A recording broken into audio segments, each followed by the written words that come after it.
Why do we get wrinkles, slow down, and eventually die? Aging feels inevitable, but the science behind it tells a complex story.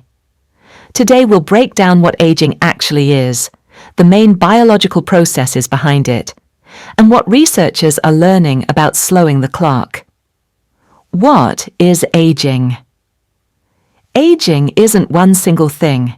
It's a collection of processes that cause tissues and organs to lose function over time. From DNA damage to cells that stop dividing, to changes in how our genes are regulated. Scientists organize these processes into a set of hallmarks of aging, shared features that explain how and why biological systems decline as we grow older.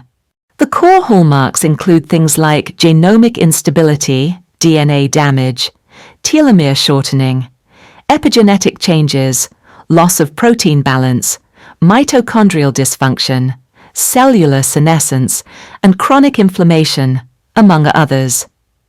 Each hallmark interacts with the others, creating a network that drives aging. One concrete example is telomeres, the protective caps at the ends of chromosomes. Every time a cell divides, telomeres shorten a bit. Eventually, they get too short, and the cell can no longer divide safely. This contributes to tissue decline and disease risk as we age. When cells hit their division limit or endure serious damage, many enter a state called cellular senescence. They stop dividing, but don't die. Senescent cells can release inflammatory signals that harm neighboring cells and tissue function. Over time, accumulating senescent cells contribute to chronic inflammation and age-related diseases. Age isn't just about DNA sequence. It's also about how genes are turned on and off. These epigenetic changes, chemical tags on DNA, shift with time.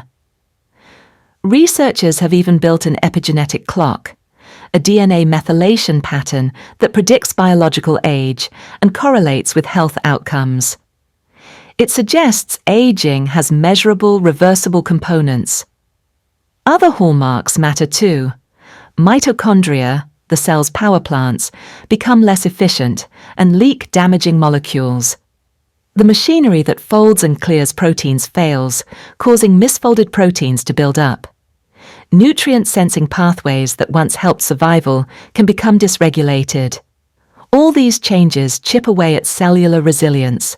The important point, these aging processes don't act alone. They feed into each other. DNA damage can trigger senescence. Inflammation aggravates mitochondrial stress. Epigenetic drift changes how cells respond to damage. That network effect is why aging is complex, and why interventions often need multiple approaches. So, can we slow aging? Evidence from labs and early human studies suggests yes, to some degree. Lifestyle steps like healthy diet, exercise, sleep, and avoiding smoking reduce damage and inflammation.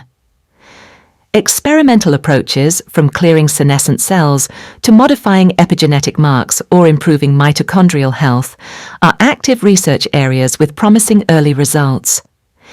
Aging is part biology, part history, and part lifestyle, but science is learning how to tip the balance toward healthier years. If you found this useful, like, subscribe, and comment.